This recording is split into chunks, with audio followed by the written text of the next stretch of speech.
Welcome. Okay, I see that it is 6:30. We like to start on time. We like to end on time. So with that, I would like to welcome AJ, who will give us a brief overview of what we have planned tonight. AJ, take it away. Thank you very much, Program Quality Director Julie Murphy, and welcome all of you to tonight's session from Founders District called Founders Lead 2022. This is a high-performance leadership project that focuses on you, the emerging leader, through a series of workshops that we'll be providing that will give you some skill sets, some new ideas, and hopefully a way to bring yourself forward during 2022 for a new you.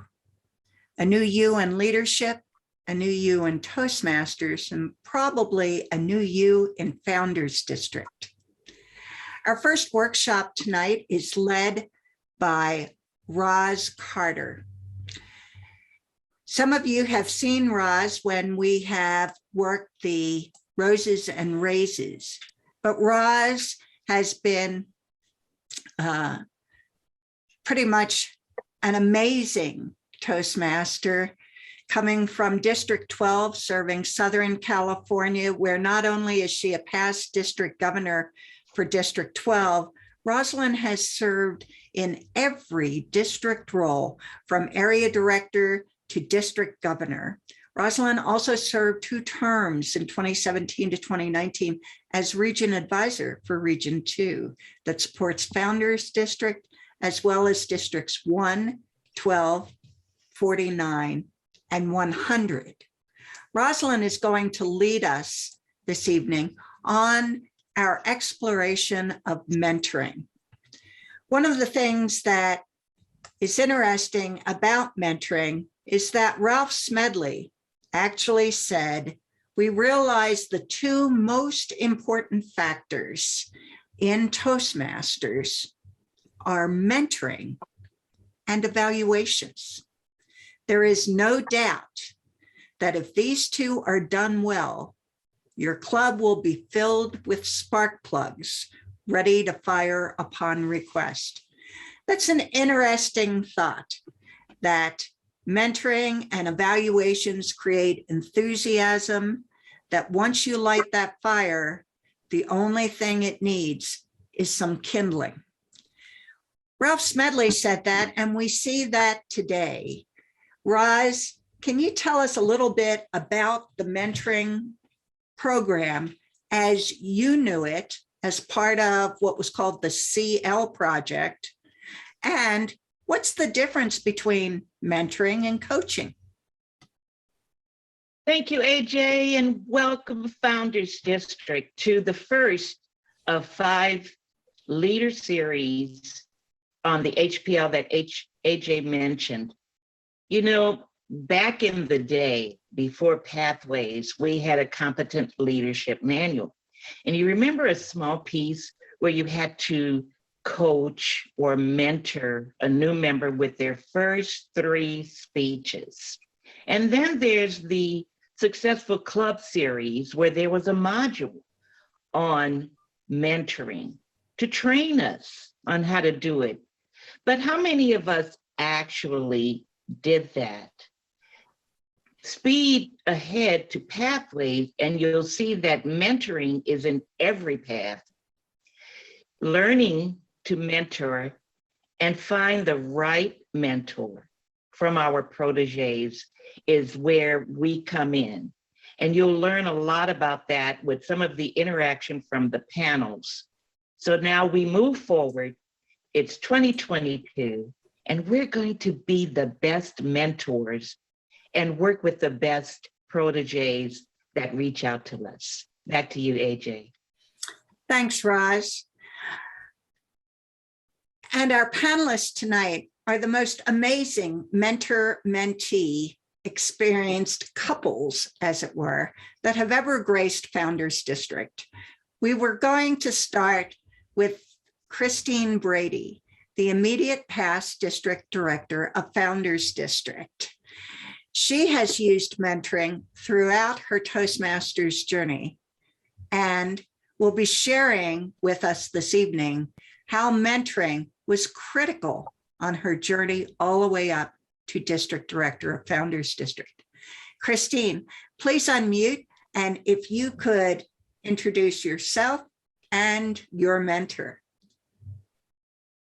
Thank you, AJ. It's so great to be here sharing with everybody. I started in Toastmasters in 2003. I was in for a few years.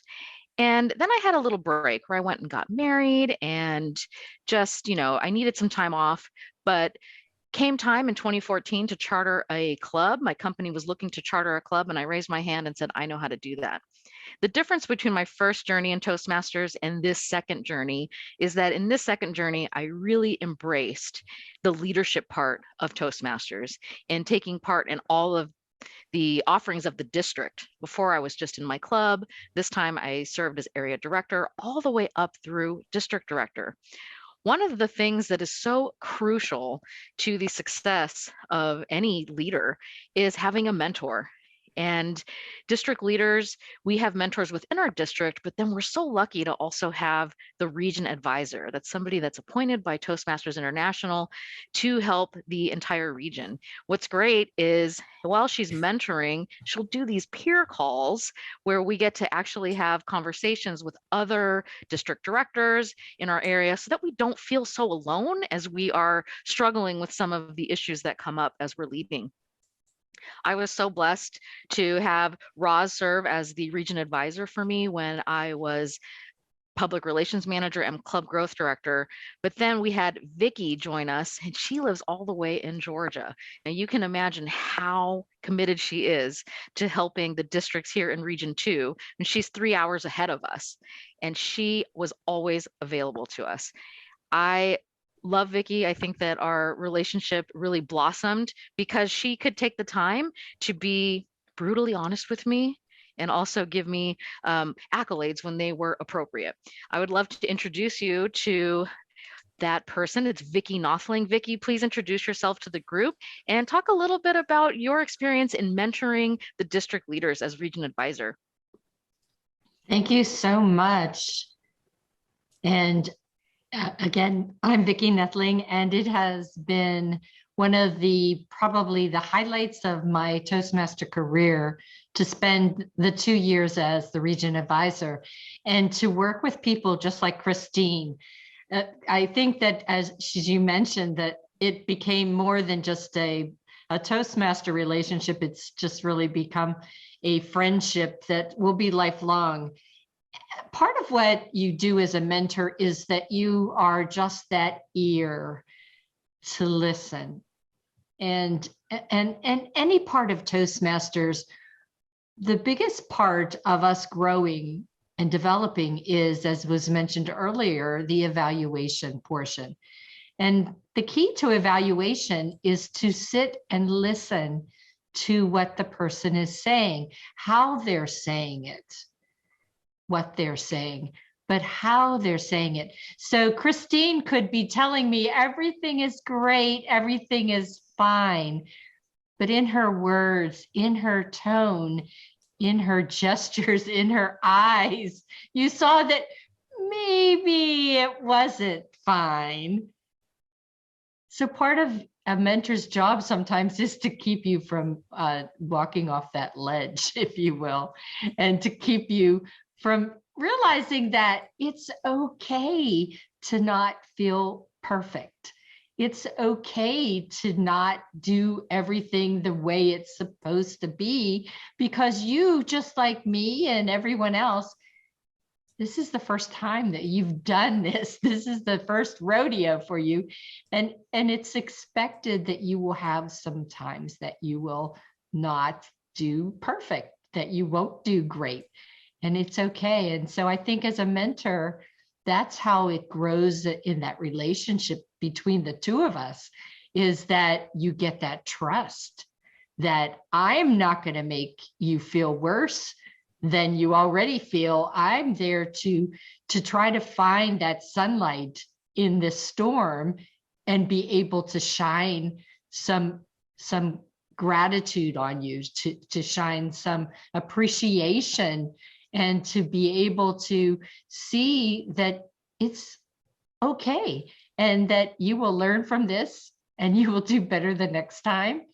But also sometimes it's really to point out that, you know, things are okay. So that's how our relationship grows. And I can say that as a region advisor with very different personalities, it's not a one size fits all. And so, you know, my relationship with Christine could be very different than my relationship with another district leader. And that's okay. It's not that I'm showing favoritism to anybody. I'm just here to listen and to be that person that helps you see the light. Thank you, Vicki. That was great. What a wonderful team. Our next team is just as awesome. It is Kathy Hughes, the current Club Growth Director of Founders District. Kathy has also served in a multitude of positions within Founders District, but also very active in a corporate club called Broadcom. Kathy embarked on her mentoring journey, both in the CL manual, but also in the Pathways manual. Kathy comes to us tonight with her mentee. Kathy, could you unmute, tell us about your mentoring journey, and introduce your mentee to us? Thank you so much, AJ. Absolutely. I started my journey at a club called Broadly Speaking at Broadcom, and it was my idea that I wanted to pursue primarily the leadership track. And that's important because mentoring is in that first CL manual that we all have to go through in the legacy program. So I had mentors across my term with Broadly Speaking, and that was 2010 when I joined. I didn't really get the full comprehension though until the Pathways program launched. And by 2018, I had completed a legacy DTM and a Pathways DTM. And I'd been looking into the Pathways mentor program. So I had the opportunity in 2020 when Maureen Lofthouse joined our Le Gourmet Toastmasters Club to pursue the mentorship journey of the Pathways Mentor Program. And I was very excited to meet Maureen, and I'm even more excited to introduce you to Maureen today. So Maureen has been my mentee in the Pathways Mentor Program. And Maureen, I'd love to hear you tell a little bit about how we started in our mentoring journey. Just introduce yourself to the team. Thank you, Kathy. Thank you, everyone. Hi, I'm Maureen Lofthouse. I'm Kathy Hughes's mentee. I joined Toastmasters in June of 2020. I attended a meeting at Le Gourmet virtually. That's been my experience for the most part for Toastmasters, but being brand new, Kathy was as a visitor to the first meeting. She was very, very good with kind of giving me the pros and cons of that particular club, what to expect within Toastmasters, just giving me all the basics. And I kind of feel like that's when our mentor-mentee relationship started, was at our very first conversation after I visited that Le Gourmet meeting before officially joining. And then from there, that's when it started, when she helped me with my pathway and with completing level 1 and initially my icebreaker speech. So I feel like that is when our relationship started. So. Thank you. Thank you, Maureen, and welcome. We're going to do a little poll here just to get an idea of you. My friend Julie Murphy is going to put up a poll that is based off of, the first poll has to do with your Toastmasters level experience. Go ahead and select your level.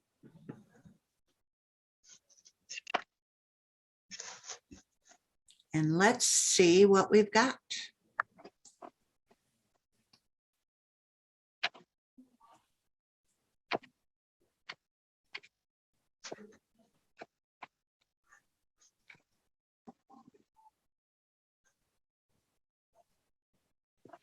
So what's amazing here is we have quite a few DTMs here this evening. We have some level 5s in the Pathways program. Congratulations on that level 5. We have some level 4s. Many of the level 2s were invited here this evening. We're glad to see you, as well as the level 3s. We've got some CCs and some CLs. It's your turn to step forward in 2022. And most importantly, we also have some of the newly minted PW Mentor awardees. So congratulations, give yourselves a round of applause for going this far in your Toastmasters journey. Our next survey has to do with your district and club experience. Julie, can you launch that one? Yeah, one second, I accidentally stopped it. So we're gonna have to do this again. And this actually, I built a separate one for district leadership and a separate one for club. Sure. This is our leadership. So the first one is district leadership. Go ahead and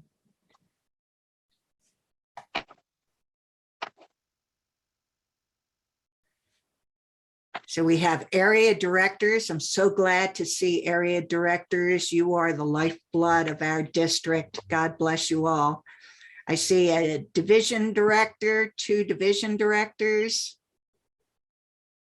Public relations manager. Welcome, welcome.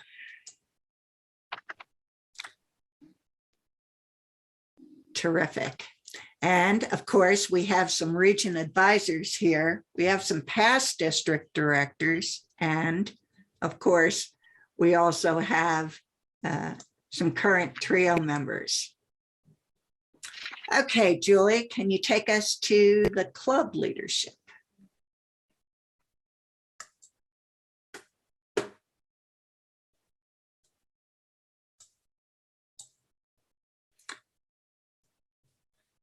Okay, here's your club officer experience. Wow.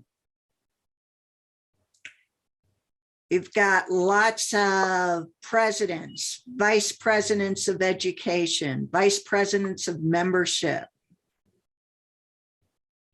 Just about the whole gamut, but right now the leaders are our 10 vice presidents of education. Congratulations.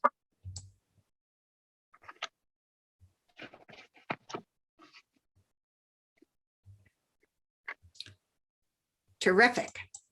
So as a vice president of education, it's really interesting, Roz, to see how some of the vice presidents of education actually approach the Pathways Mentor program and folding that into the system.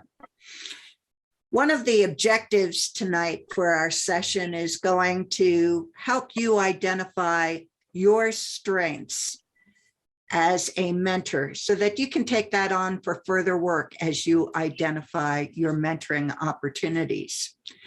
The other thing that we hope to accomplish is to do some work on what are called SMART goals that'll help you work on identifying goal structures so that when you're working with your mentee or even with your own goals, that you have goals that are achievable and realistic as well as measurable. Finally, we're going to be discussing how mentoring changes lives. And as you will see with our panel discussion here, you will see how 4 lives got massively changed just in their mentoring journey. And it's been an amazing activity for me to be with these 4 awesome women to hear how their journey changed. Roz, why don't you take us on a journey on some of the mentoring experiences of the audience? Yes, I know that several officers are here, but how many of you had a mentor while you were serving in your club or district officer position? Raise your hand. Every hand should go up. The reason I say that is mentoring is such a key component of growth and satisfaction in Toastmasters and even outside of Toastmasters. Past International President Pat Johnson said she would not have stayed in Toastmasters if it was not for her mentors. And she would not have moved up the ladder ever so wonderfully to international president if she did not have mentors. If someone like that can say what they would not be or become or pursue without mentors, imagine how many members who do not have mentors could be even further in their Toastmasters journey. I am a member of 3 clubs and I have a mentor in each one. And they're each guiding me and advising me differently, because actually, don't we do things differently in each club? Each club has a different culture. So why not adapt to that? But if you struggle, especially as a new Toastmaster, you want to walk alongside that person, help them understand the lingo. You know, we tend to use acronyms a lot. Maybe we should start spelling it out, especially when we have new members in the audience. We also need to adapt to the constant changes and improvements that Toastmasters offers its members. So with the mentoring experience, I'd like for some of you to either type in the chat box what your experience was like and who assigned the mentors to you in your club. Or some of you can unmute and we'll take 1 or 2, AJ, to respond to that question.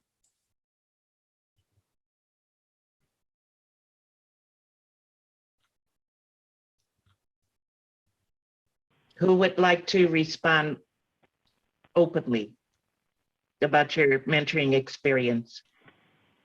Andrew?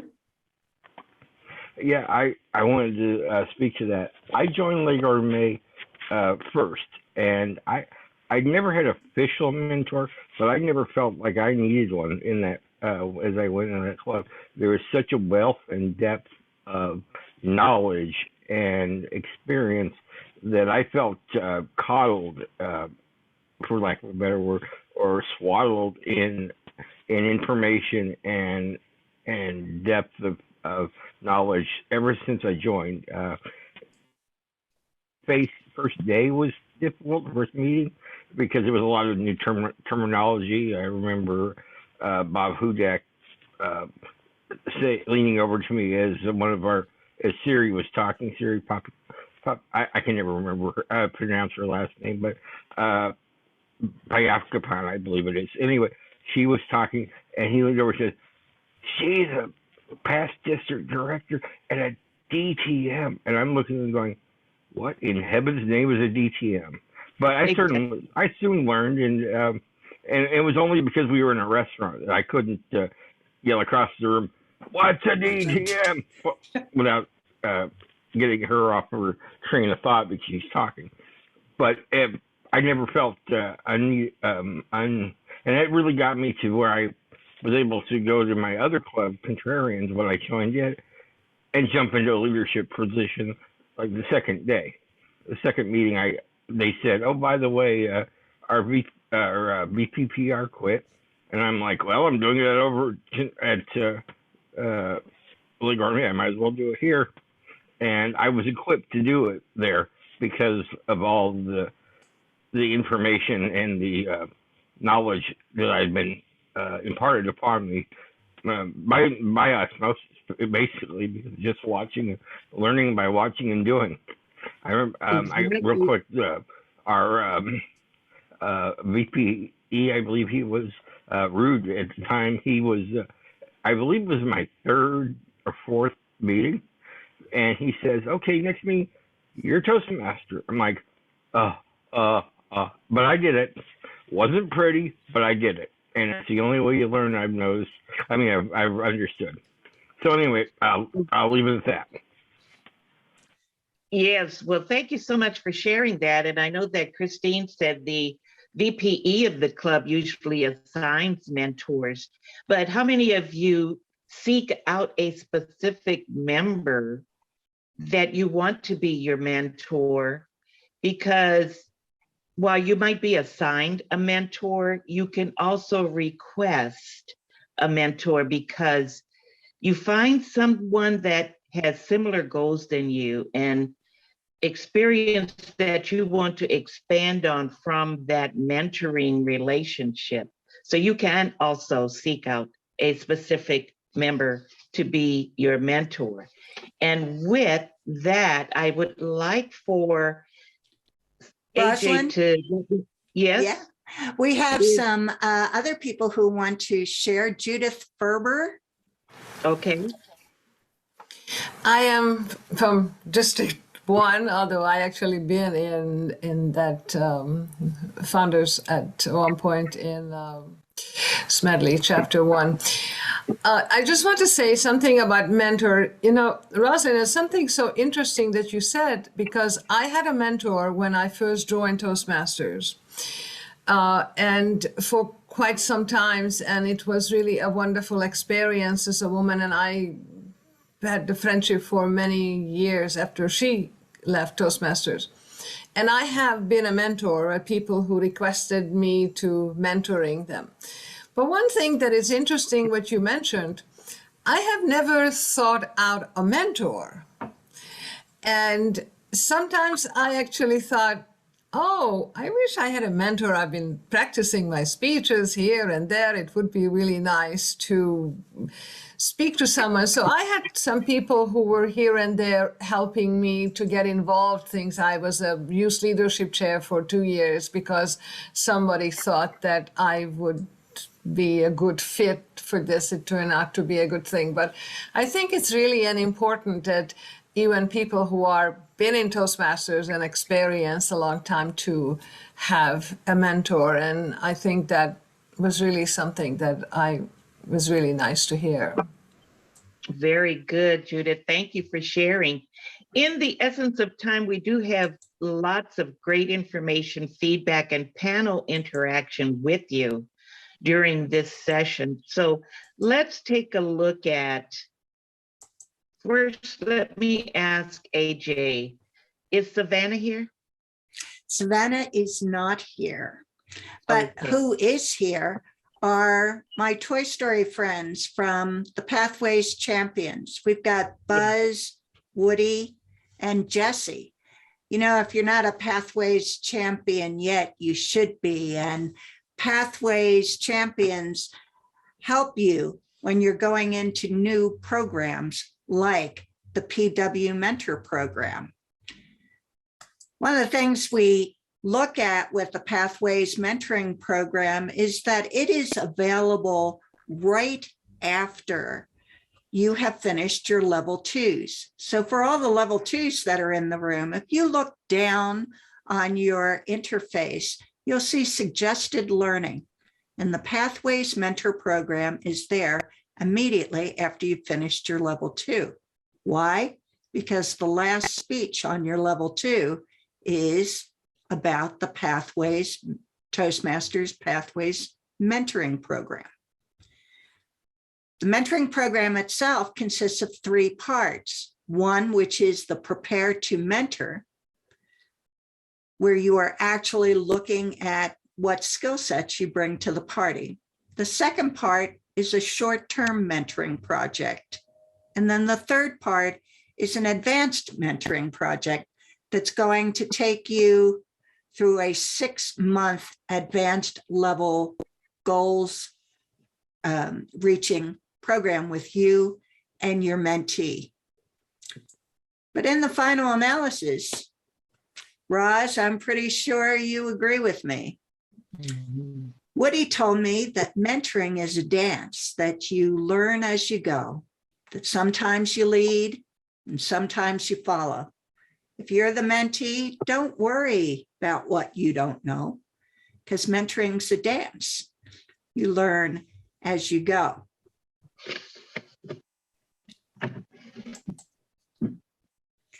But what about listening skills, Roz?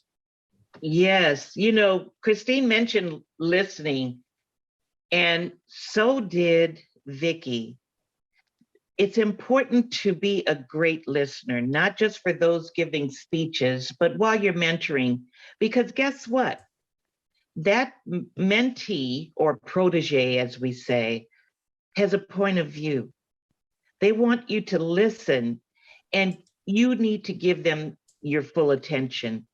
So don't give judgment just right away or never, because the speaker's comfort level comes into play, and that protege needs to know that you're excited just as much as they are, that you could detect their nervousness. Like Vicki said, she could read into the eyes and the facial gestures of Christine sometimes when everything was not quite okay.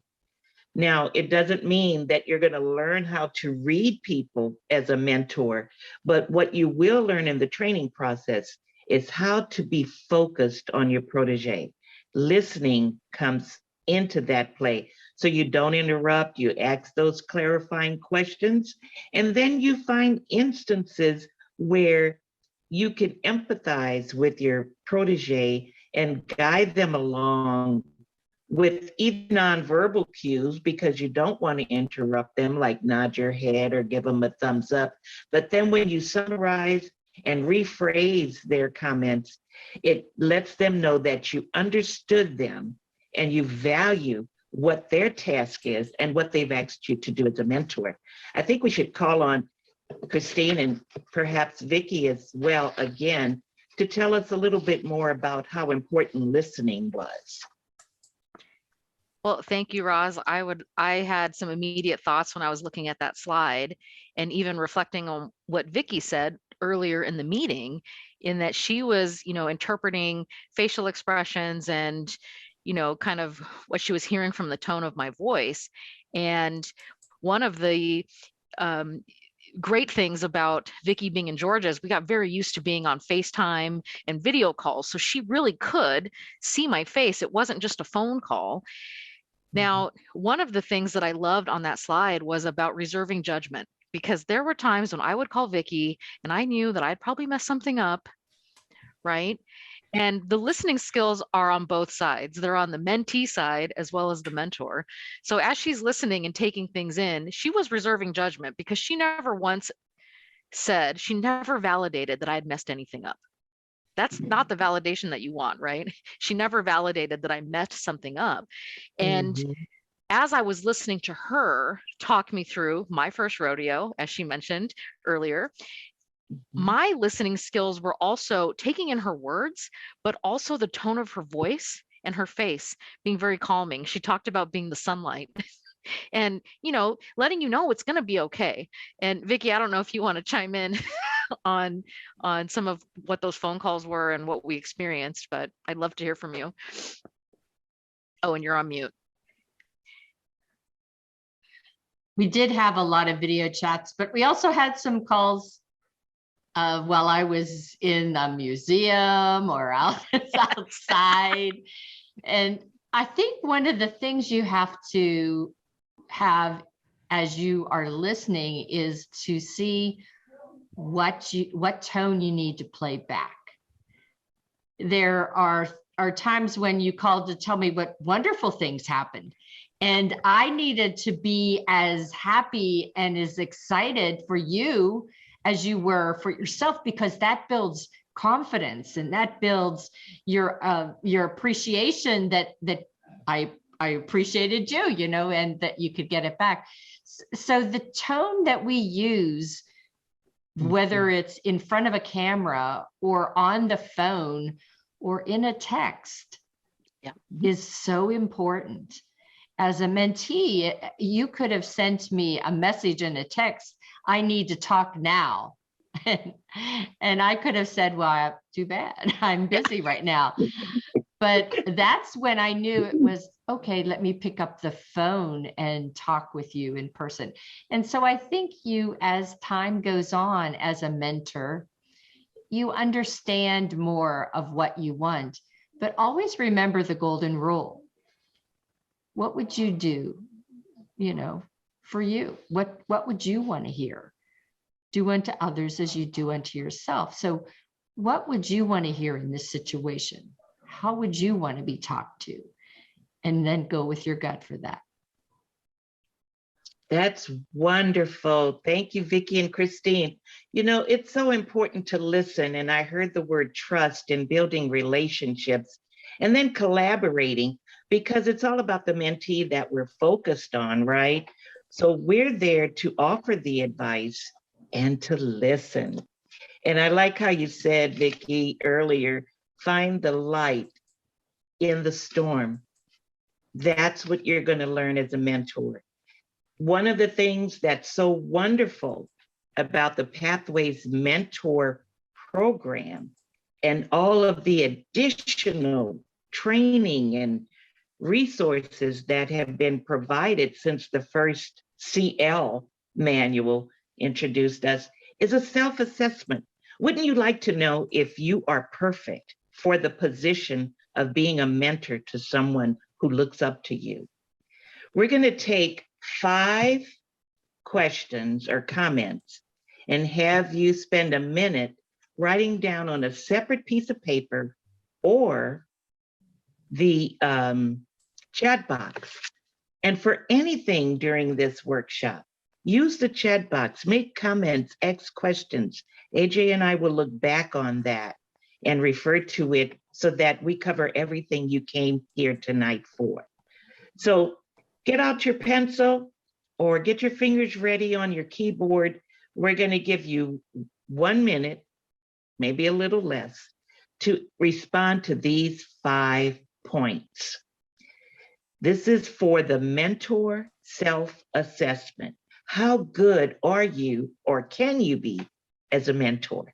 The first one is identify a few long-term goals that mentoring will help you achieve. Identify a few long-term goals that mentoring will help you achieve. 1 minute.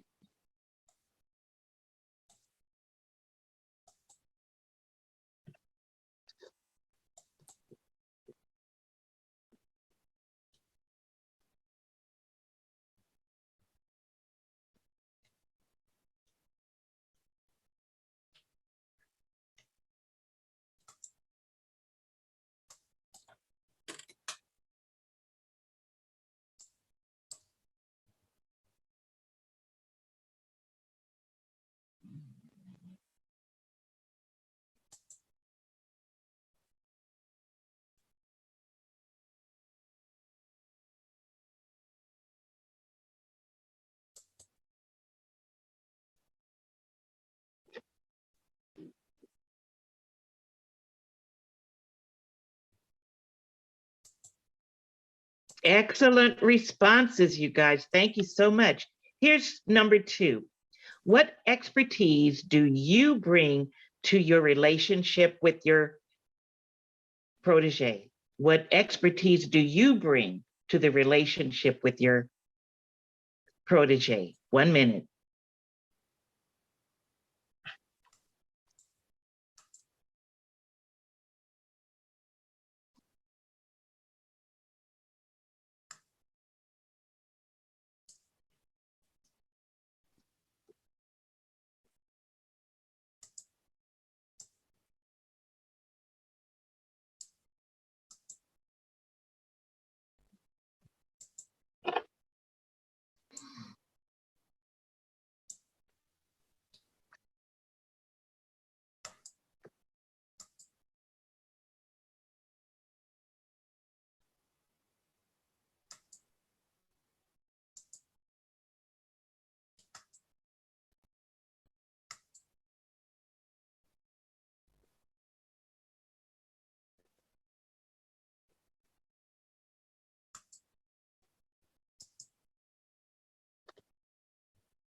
I love your answers. I can't wait for us to discuss it a little bit more. Here's your third comment. List the experiences that have contributed to your expertise. List a few experiences that have contributed to your expertise.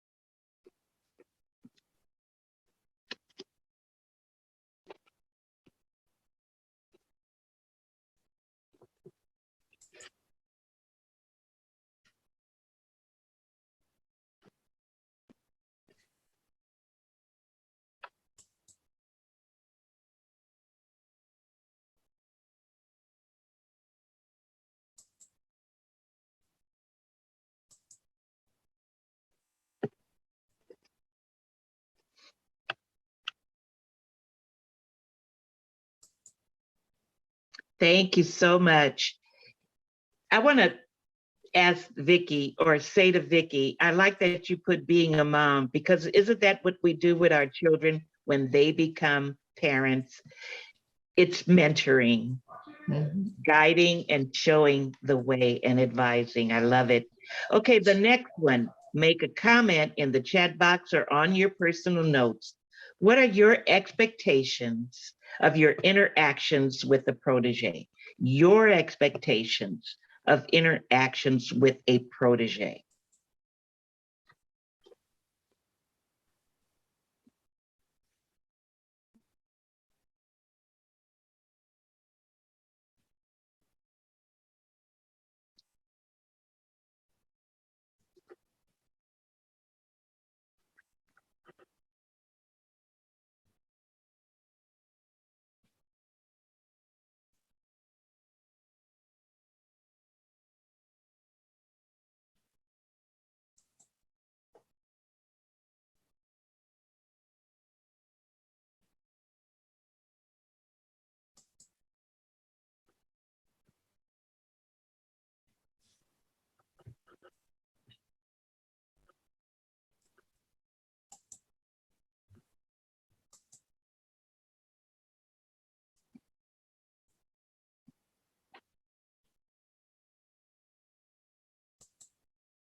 Thank you again. Believe in yourself and honesty, like Andrew said. I love this. And then the final one is list 3 or less short-term goals for a new mentoring experience. 3 short-term goals for a new mentoring experience.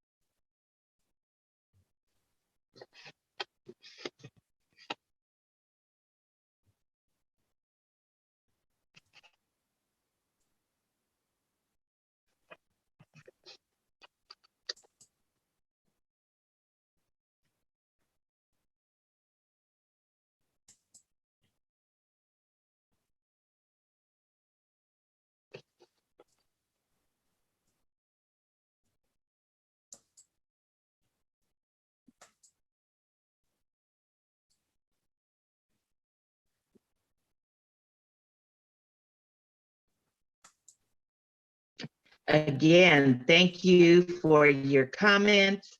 We're following the protege's lead. They came to us, or we were assigned to them as a mentor. How beneficial will it be for them? Accomplish the task, focus on them, value the differences. These are some of the boundaries that we set up when we initiate the mentor-mentee relationship. How often do you want to meet? In person, on Zoom, over a cup of coffee? What does it take for that relationship to build? You have to meet them where they are and take them where they want to be. I think the evaluation process and valuing the differences and focusing on the end result is where we encourage people. So remember your boundaries, remember your time commitments. If Vicki says, no, I'm not ready for you right now, Christine, value that time and effort, but make sure you connect within a timely manner. Now, AJ is going to tell us about some tips and then move us into some SMART goals. AJ. Thanks. Well, as with all things, there's always some tips and tricks that we can use that will be able to take us to a much better space than where we're at when we first get started. Woody and I have been talking about this, and we're going to share some tips with you now and have some of our panelists tell us what they think. Tip number 1, are you going to be the tormentor or the augmenter? Kathy Hughes, unmute and tell us, were you a tormentor or an augmenter with Maureen? I certainly hope I wasn't a tormentor, but sometimes that's how a mentoring relationship starts for some people, of someone that just invites themselves to be the mentor without any assignment. They just think they know what the mentee needs to do. You need to do it this way. You need to do it this way. That's not the way that you're going to have a great working relationship. And I love that picture, AJ, because it just really shows that poor mentee's scared to death. An augmenter, that's more like it. You know, that's what I experienced when I was a first-time Toastmaster, is having a mentor that really listened to me and worked with me, and together it was just mutual friendship. We became close friends, and I think that's been how it's worked with Maureen and I. So Maureen came in to the club as a brand new, excited Toastmaster wanting to learn so much. And Maureen, it was that way with you, I think. I remember your eagerness to just learn everything. And I tried my best to augment and listen to you. I would like to invite you to talk a little bit, if you would, about how our relationship started. And was I a good augmenter or was I a tormentor to you? Don't be afraid to share. Thank you, Kathy. No, you were not at all a tormentor. You were an augmenter, absolutely. In fact, I think how our mentor-mentee relationship started was I sought out you as a mentor just based on how our initial interactions happened, with you being so helpful, and just the mutual exchange of you actively listening to me and taking cues and really understanding what my goals were coming into it as a brand new Toastmaster. So I feel like from the very start and then throughout our relationship as a mentor and mentee, you were definitely the augmentor and not the tormentor. Well, that's What about, good to hear. yes, that's awfully good to hear. How about Christine and Vicki? Christine, was Vicki the tormentor or was she the augmenter? Oh, she was always the augmentor. She was always somebody who was there, like she said earlier, just trying to help you find the sunshine. And I liked the way that she said, you know, that she as the mentor has been through this before, and she's helped other district leaders go through this journey. But when you're the district leader, you're the district director, this is your first rodeo.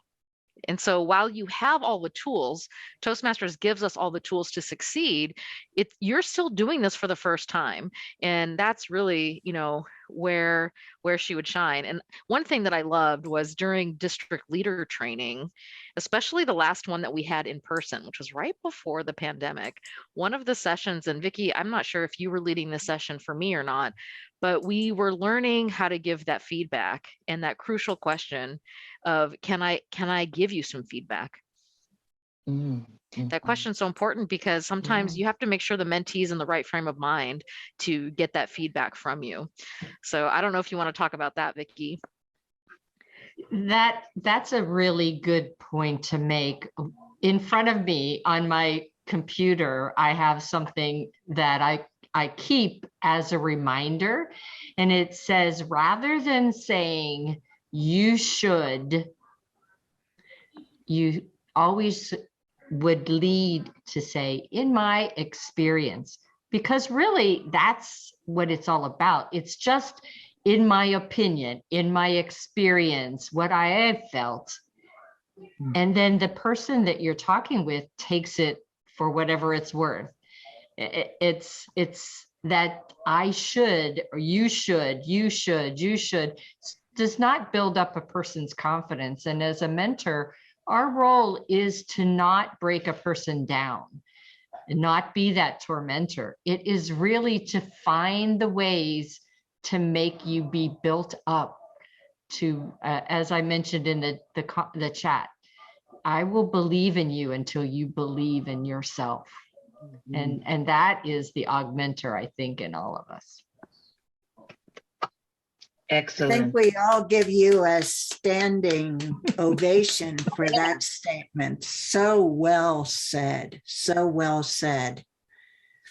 You know, one of the things that we've done at this point is we've looked at our skill sets and to see what we can bring to the party. In the exercise you were doing with Roz, you were able to look back on what you could bring to a mentoring relationship and what you expect, as well as boundaries. Believe it or not, in just doing that exercise, you've already completed the getting ready to mentor portion of the PW Mentor program. So when we finish this workshop, feel free to save your chat or your worksheet and take it with you so that we can now look at how that reflects once you look at the rest of the materials on the PW Mentor program. I'm going to put in the chat another worksheet right now that is actually based off of something that's called SMART goals. While I'm doing that, Roz, can you speak a little bit about what a SMART goal is? I'd love to. SMART is the acronym for 5 important words that we use to make SMART goals. S is for specific. Be specific in setting your goals. Say exactly what you want to achieve. M is measurable. Can you do it? Will it take 5 speeches to get to where you want to complete your levels in pathways? What about achievable? Can you really do it in 1 year or less? Maybe if you're a member of multiple clubs, you could get it done in 6 or 9 months. So it has to be achievable for you. Otherwise, you will have that sense of non-accomplishment, which we definitely want to stay away. And then R is realistic. Okay, come on. Is it a dream? Did you see it in a movie?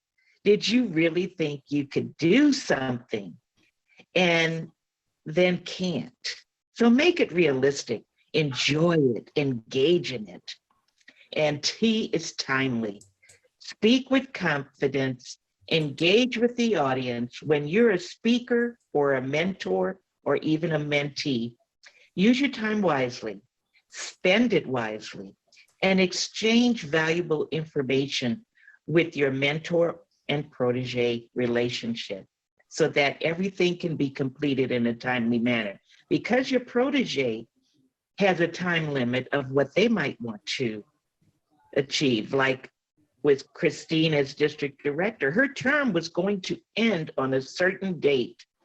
And she, with her mentor, wanted to finish and achieve and measure the results with specificity so that their SMART goals were accomplished along with the mentoring relationship. Back to you, AJ. Thanks. So yes, when we look at SMART goals, we know what they stand for, but what do they really look like? I believe it's really important to make your SMART goals visible. I always do what's called the pink Post-it note challenge.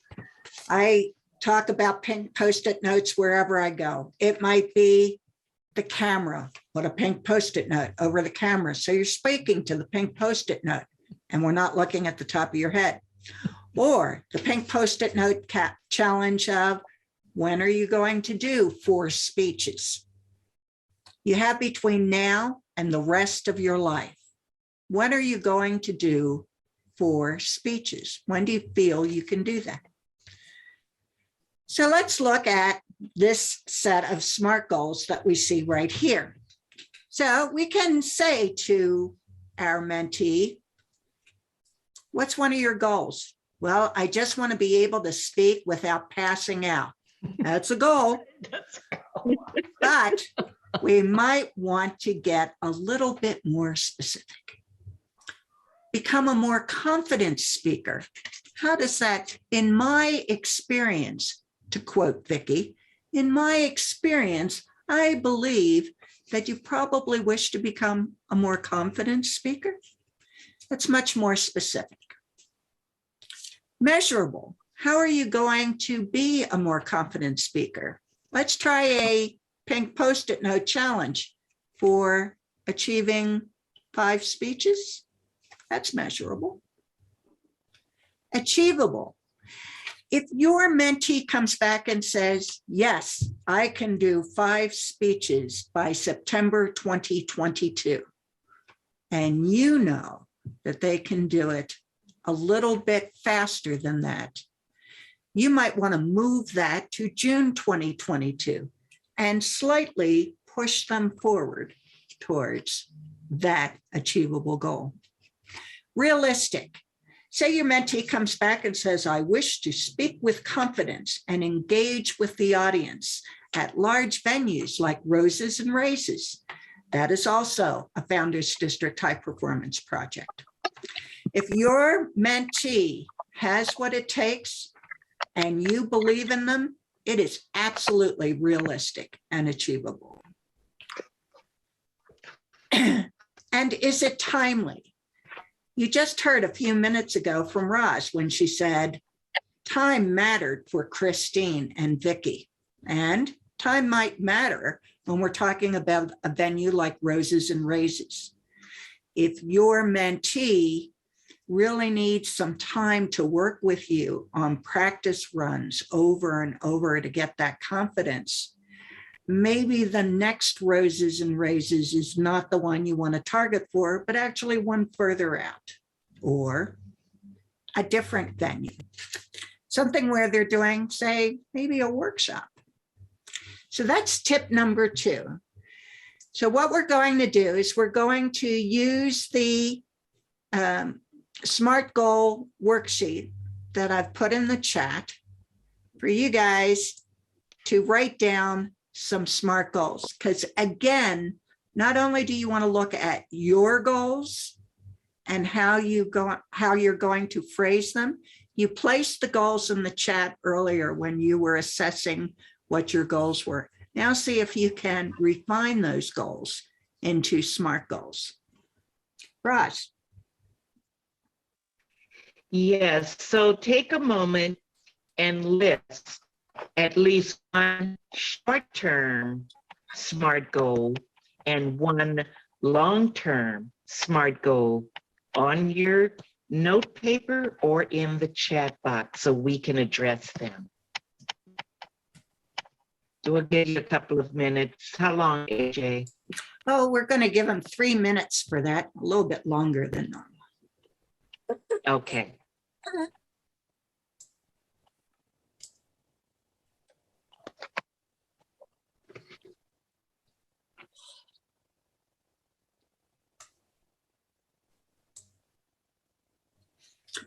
Yes, Andrew, what we're doing now is you're going to list some short-term goals and a long-term goal as a SMART goal. So craft some short-term goals and a long-term goal. SMART goal.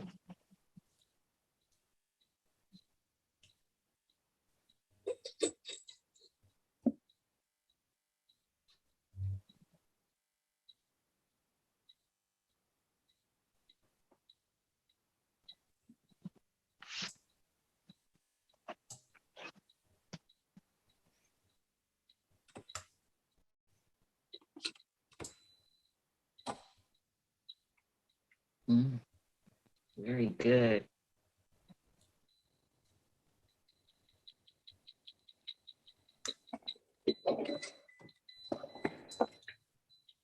Vicky's great on SMART goals, Roz. Yes, I see that. Her podcast, I can't wait.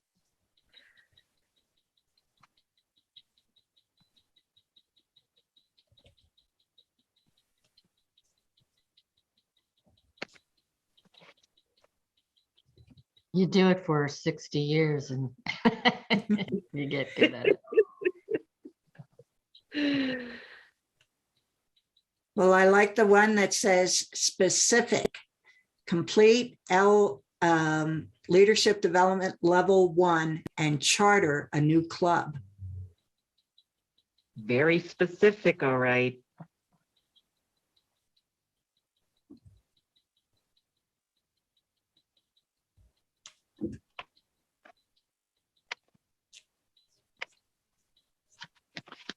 So Jerry has a question, Roz. He says, isn't the focus on the mentee and his and her goals more than my goals? Well, yes, we are focusing on the mentee. They tell us what they need and we guide them along. But as you may have picked up on during this workshop, the mentee is learning a lot about themselves as a mentee and how they support their mentor or protege. It's a goal that supports both ends, but it's driven by the initial relationship and discussion with the protege to say, what would you like to achieve? And then you provide the assistance, guidance, comments, support, empathy, all the things you guys listed earlier to complete that goal. So both are achieving. Would you like to add to that, Vicki or Kathy or Christine or AJ? I think the only thing that I would add is that as mentors, we lead by example. Mm-hmm. And so sometimes you need to express what your goals are to help them find what they might want as their goals. And so that's, what I found is sometimes you just have to have that brain dump to say, okay, we're just going to do this writing exercise and we're just going to throw out everything. And then we'll give you guidance as to what you can do. As really AJ was calling out, this is a good goal, but how can we make it more specific? How can we make it more achievable? And how can we push you maybe outside your comfort zone to make you realize what your possibilities are? Exactly. That's what my mentors did. They needed to push me out of my comfort zone because I was very comfortable not doing a whole lot. But I knew that I wanted to do something and they saw that in me. So they pushed me, nudged me, encouraged me, equipped me with all the things that I needed to keep moving forward. And at some point, AJ is going to show a slide, which I think we probably should put out there, the Pathways Mentor Program, what it looks like when you're mentoring a new member or a more experienced member that just needs to brush up and learn new skills. Andrew has his hand up. Yeah, I just wanted to make a comment. I really like what Vicky said tonight, because as VPE, we've gotten new members, and they don't know exactly what they want. So it helps if I'm vulnerable and say, well, these are my goals, and this is what I want out of Pathways, and it helps them refine what their thinking is. And, well, yeah, that's something I wanted to do too. I didn't really realize it until you said it, but that's what I want too. And then refine down to, do we get to a point where we go, okay, this is where we're working with you on. Very true. And when you're Okay, so looking at a new member, as you see here on this slide, sometimes it's just learning the program, learning the Pathways program.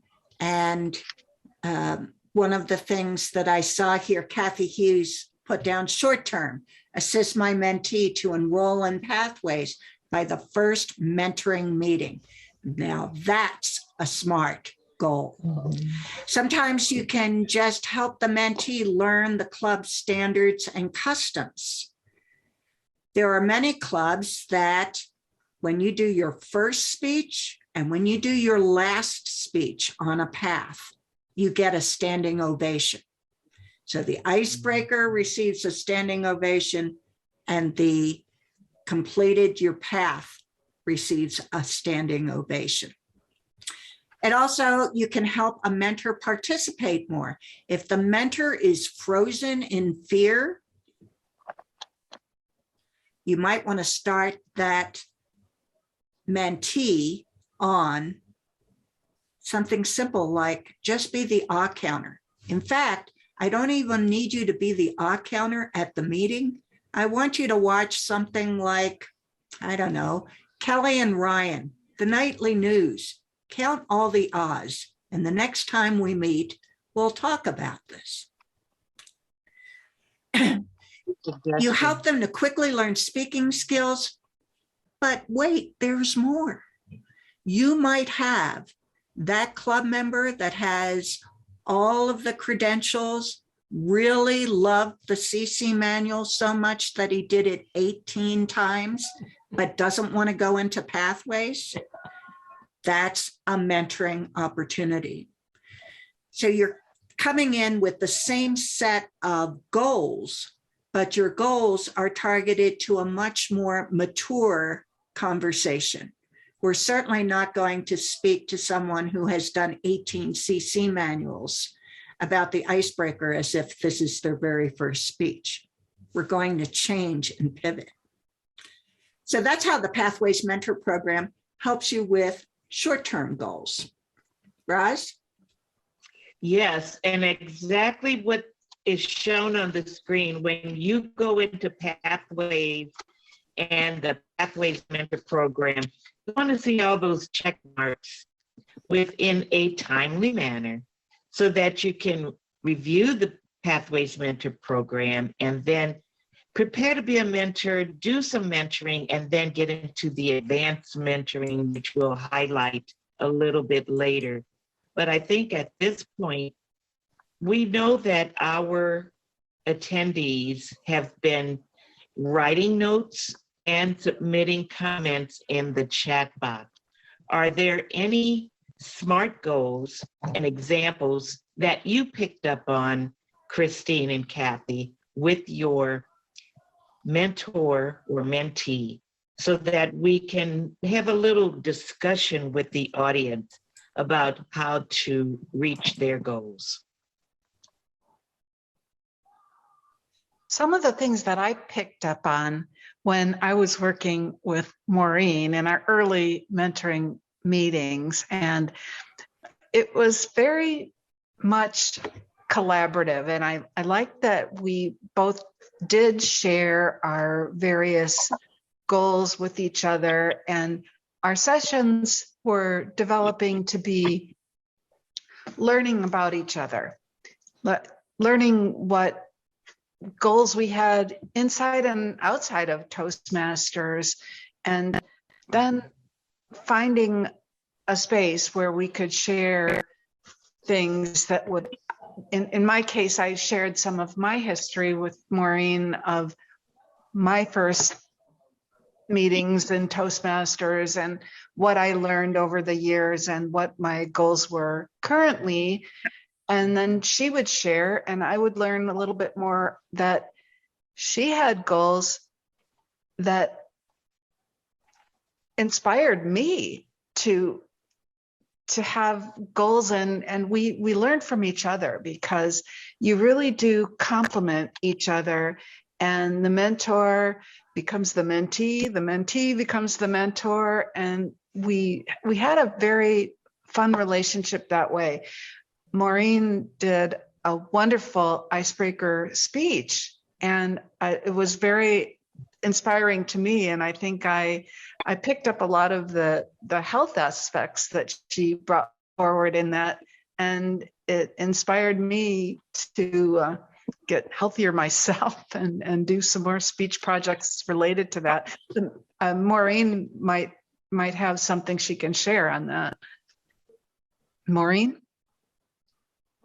Yes, thank you, Kathy. I remember a lot of back and forth phone calls and text messages and meetings, just bouncing ideas off of one another and sharing our personal experiences with our health journeys, and incorporating that as an actual speech as part of completing my level 1. And I know that that was something that I did learn a lot about you, and I feel like you took a lot away from me as well. And just having that just mutual relationship, and I thought that was, I learned a lot from you, and you definitely inspired me with your journey.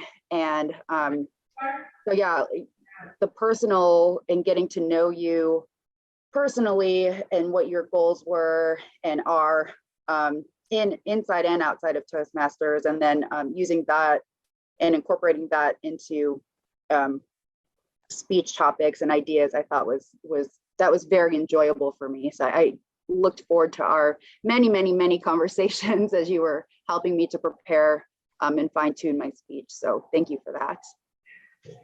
It was a pleasure, and we formed a great friendship. I think that the mentoring relationship for 6 or 12 months, and it's been more than that now, we've just really continued to develop that friendship and continued to push ourselves further with additional SMART goals. Speaking of some SMART goals, Roz, Jerry Okaya has put in the chat that for him, his short-term goal is to elicit his mentee's goals and guide him in using SMART guidelines. Oh, that's awesome. Using the SMART guidelines to move forward on any goal setting that we work on, no matter what position. I think that that's a good start. And the mentor provided that to the mentee to use as an example. So now they have something to lean on and to focus on, and maybe refocus or rechannel their SMART goals to move forward. So that's an excellent point. And I want to ask Christine, would you like to highlight one specific, perhaps a SMART long or short-term goal that worked very well with you and Vicki? Just an example. Yes, thank you, Roz. Those of you that have been in district leadership, or you are aware of, all of the administrative work that goes behind being district director. It is so much paperwork and so many things that you have to submit to headquarters. And Vicki was so great about just making sure that we understood, number one, what each submittal needed to be, and who needed to be involved in that, right? So one thing is the district budget. And when you think about the district budget, those of us that think about like our household budget, right? It's just like maybe a little Excel spreadsheet. Well, the district budget encompasses lots of different things, going from how we support our clubs, public relations, monies versus program quality director with that conference that happens every year. And the number of people that are involved in gathering all the information for the budget. And, it does take everybody. It takes the entire trio. It takes the finance manager to get all of this together. And, we think of the fact that it's due to headquarters by the end of September. So you have in your head, if you're not thinking about it, that you just have to kind of have it done by your district council meeting in the fall. Well, no, that's not how that works, because in August during convention, if you happen to be in person at the convention, you meet with the finance folks over at Toastmasters, and you have to have that budget almost set so that they can really take a look at it. They can tell you where you need to tweak things. And so having Vicki standing behind all of us district leaders, one of the things that I loved the year that I was district director is Vicki was great about sending emails to all of the district directors with the deadlines for things every month. The start of every month, there would be an email from Vicki with the dates. This is just a reminder. And she said it like, of course, I don't need to remind you, because you have already been working on this. But no, I needed the reminder. So Vicki, I don't know if you want to talk about standing on the sidelines and pushing all of us to make sure we got all of these things submitted. Well, it just comes down to the fact that I've been there, done that. And when I became district director, or actually entered the trio, so as club growth director, the person who was the immediate past district director didn't do any of that. And so the trio, we were set to really figure it all ourselves. Thankfully, our conference was early that year. And so by May 15th, we had strategy sessions and everything, and we set a pattern. And so all I did was share my findings, my learnings, so that you wouldn't have the pain that I went through. And that's all I really ever wanted to do. You know what you have to do, you know that you have to get it done, but life gets in the way sometimes, and little subtle reminders to tell you, oh, by the way, this is due. And as you said, I expected that you already had it going. But one of the things people don't realize is the collaboration that it needs to be. If everyone who was going up the ranks to be district director would remember that you do not do it alone. If you will just remember that you are doing something as the voice of Toastmasters in your district. So that means that it's not your opinion, it's not your way, and therefore the budget should be one that is built and understood by all of the top 7 people and the immediate past. And so if you go in it that way, then it doesn't seem like a huge, terrible task. But if you go in it thinking, I have to get this done all by myself, how am I going to do this? That's when I get the phone call that I'm talking you off a ledge for. And so my role is always to just remind you that you are a team, and a team collaborates, a team delegates, and a team cries on one another's shoulders when necessary to get through to the goal. Talking about a long-term goal, you were looking for an example of a long-term goal, Roz. Julie Murphy, our program quality director, knocked it out of the park. She has down here, she's going to earn her pathways, that's the right word, earn my pathways DTM by June the 30th of 2024. Excellent. That's specific, measurable, and all the good parts of the SMART goals program. But I want to ask some of you here, we've talked about all the layers of leadership. Let's take a look at club leadership and club mentors for a moment, because that's where it starts. When you're a new member, or you've been around for many years, and you just need to brush up on some skills or learn something new, or maybe you've been in Toastmasters for a long time, but you never knew about the mentoring program and how important it is.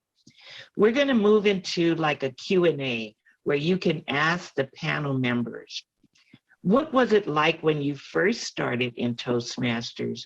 How did mentoring assist you as you moved forward in district and other levels of leadership? Because it will come down to that new member that walks into the club meeting or appears on the Zoom screen and says, what are you talking about? I want to learn about Toastmasters. I want to join your club.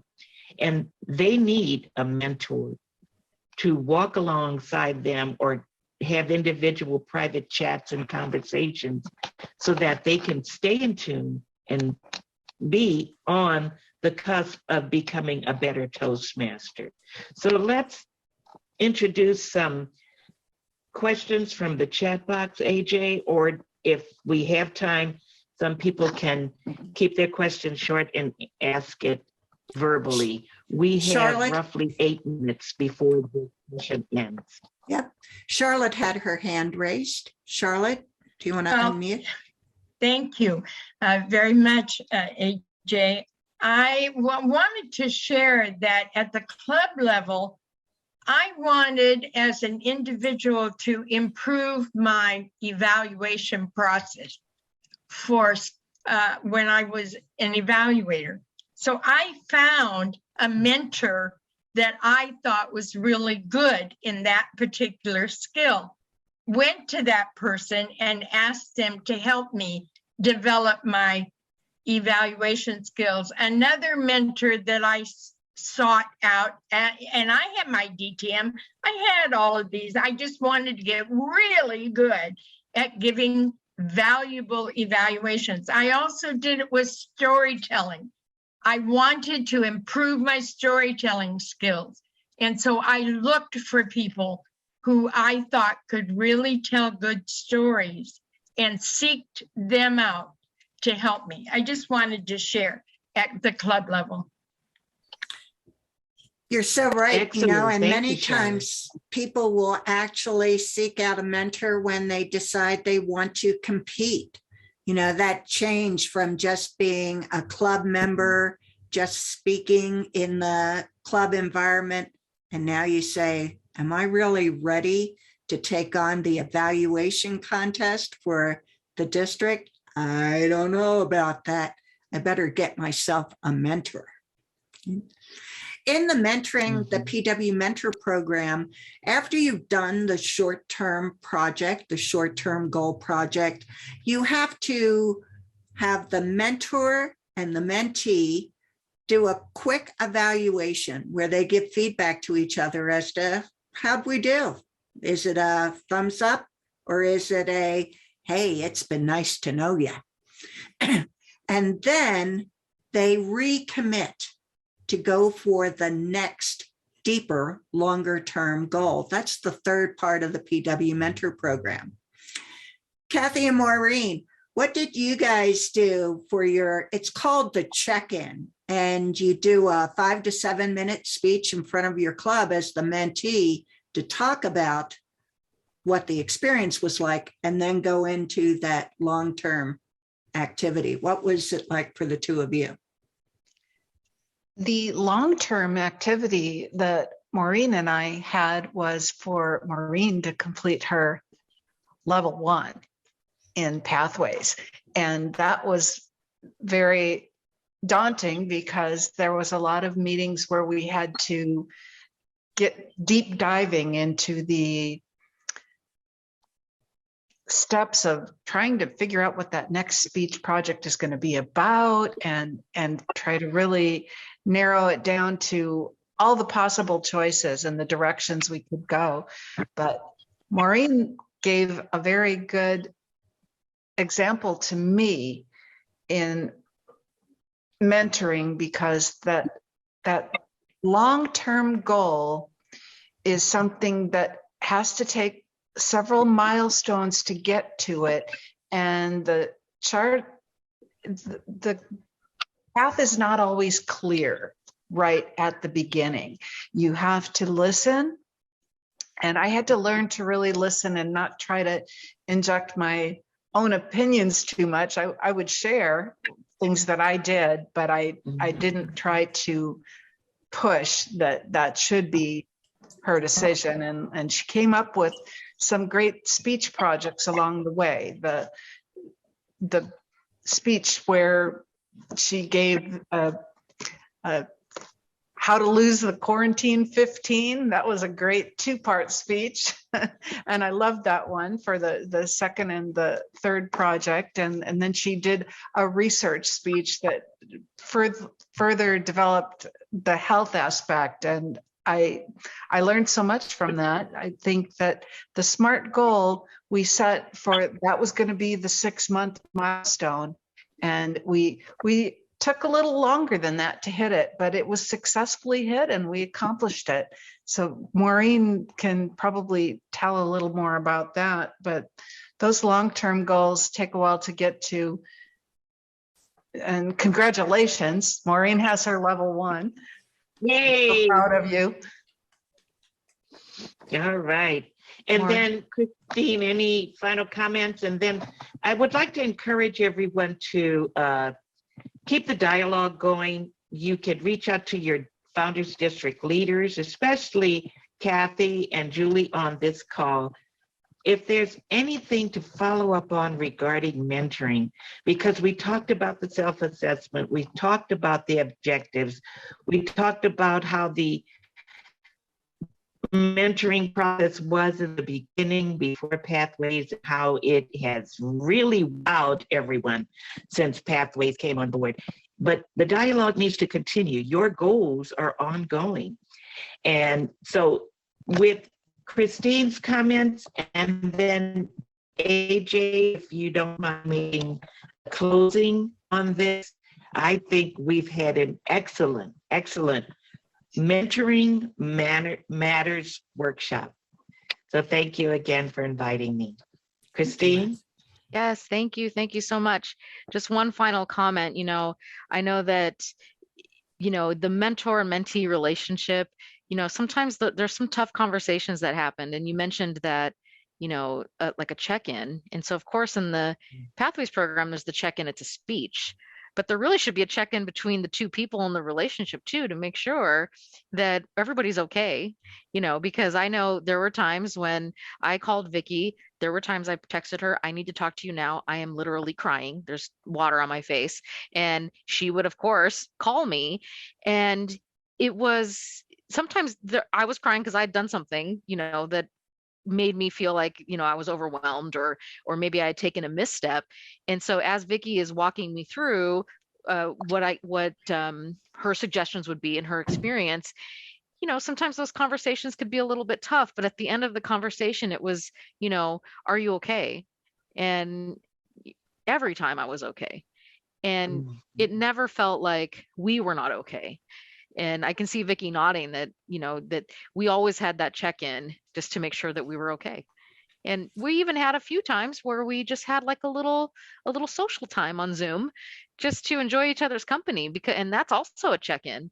Like sometimes we can focus on the professional aspect of our relationship, but there really is that personal aspect as well. So I just wanted to end with that there needs to be that balance and the check-in with each other and make sure that you're okay. Thank you, Christine, Victoria, Kathy, Maureen, and my dearest friend, Roz.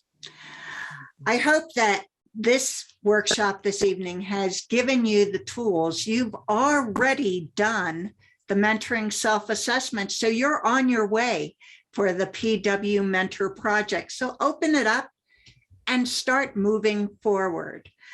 While you're moving forward, I invite each and every one of you to join us on the 22nd of February when we will have our next Founders Lead 2022 workshop on conflict resolution, led by Charlotte Noggle.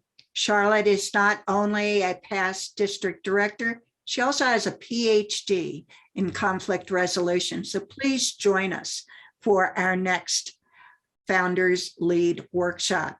Julie Murphy has put in the chat series of our upcoming activities, as well as a feedback form. We desperately would love to have your feedback as to how this workshop appealed to you, what you learned from it, and what can we learn from you.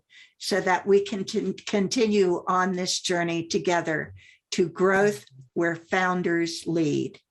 Thank you again this evening for your time.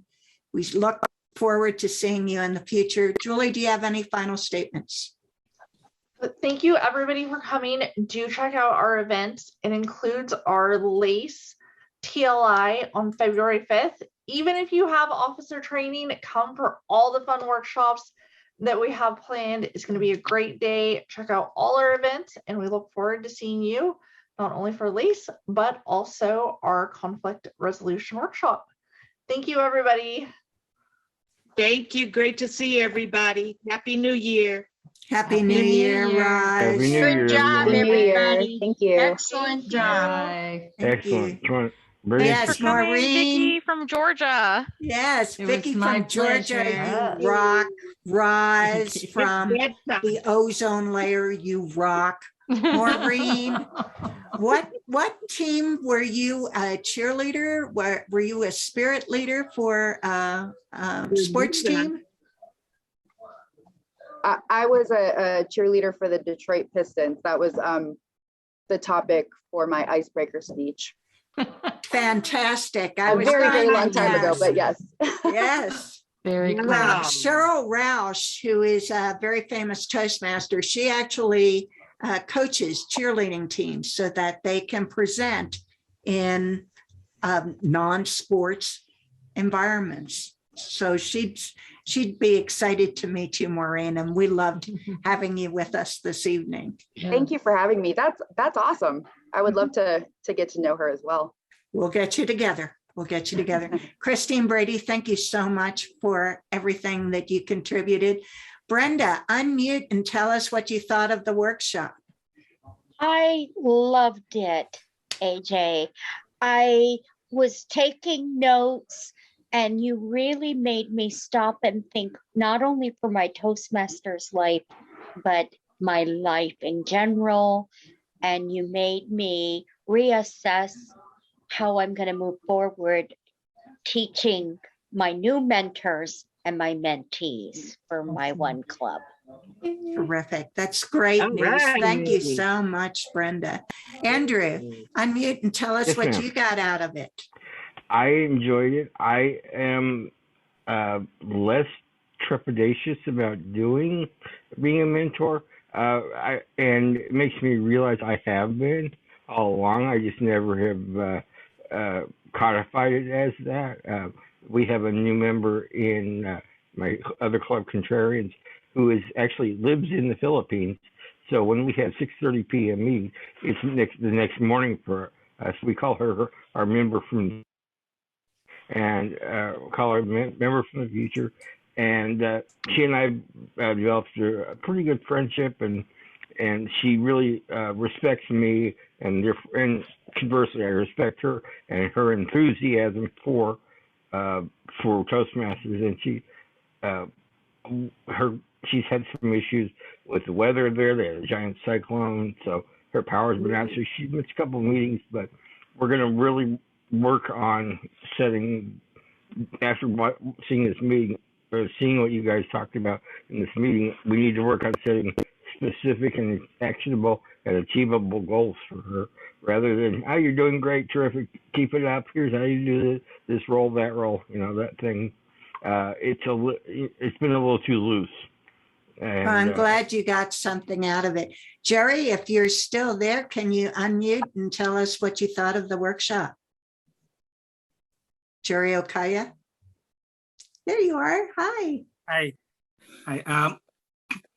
Basically, I joined this session because I was assigned to be a mentor.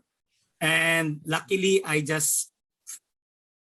am in level 3 of dynamic leadership pathway. And I touched on, or I went through mentorship as one of the projects. So I have some ideas, but I also needed ideas on how to approach my mentee. And this session, I am able to get some ideas in approaching my mentee. So I was assigned as a mentor a couple of months ago, and I didn't I had problems on how to approach it in a non-threatening and, empathetic manner. So I just waited for him, but it's been taking a while and I'm really itching to approach him, but I don't want to come on as an aggressive mentor, maybe bordering on a tormentor, being a tormentor. So this session was really helpful. And I do appreciate the fact that we have several panelists tonight, each with their own voices and views, which provided a nice pace to the meeting without making it boring, just listening to one person talking for the whole session. And I appreciate that. Thank you very much. Well, Thank you've you got also for the inputs of Kathy and Vicky, AJ, Ross. I really appreciate your guidance and your insights in this session. Well, you've got a friend in us. If you need any help along the way, just like Woody and Buzz and Jesse, you've got a friend in me. Reach out to us and let us help you while you're on your mentoring journey, and start the PW mentor path. You'll find lots of good resources there that you can use with your mentee. I take a look in that path. Yes. Yes. Thank you. Mm-hmm. Mary Berg, I see you joined us, even though you came in a little late. I hope you got something out of the workshop. I really came in really too late, but what I appreciate is the level of expertise of the people that are here. I'm looking forward to being here for the next one. I was at another meeting and had to be there. We have a very low membership group of people, and I'm critical to their success. Well, next time, bring them over here to our workshop. Hold your meeting by coming to one of these workshops, and everybody wins. Jean Tanqueray, if you're still with us, can you unmute and let us know what you thought of the workshop? There you are. Whoop. You were there and then you disappeared. There you are. I was busy taking notes, and I've gotten a lot of good ideas. They can be used for an individual mentor, a club situation. I'm an area director and a club coach. And I can use it working up for myself. Absolutely. So I'm glad I came. Well, great. I'm glad to hear that. And there is a school of thought. When I was speaking with World Headquarters just yesterday, they were telling me that some districts actually require the PW mentor designation before a Toastmaster is assigned to mentor a club, because in doing that one-to-one mentoring, you learn the skill sets when you're now dealing with 20 people all starting at the same time. You've got a better chance of success. So that was an interesting aspect. And I certainly see it as a good tool in the toolkit if you're going to start as an area director, for sure. Because you don't want to walk in and say, you're doing something wrong. No, never works. They won't love you. And you want to be like that friendly aunt that comes and hugs you and helps you continue to move forward.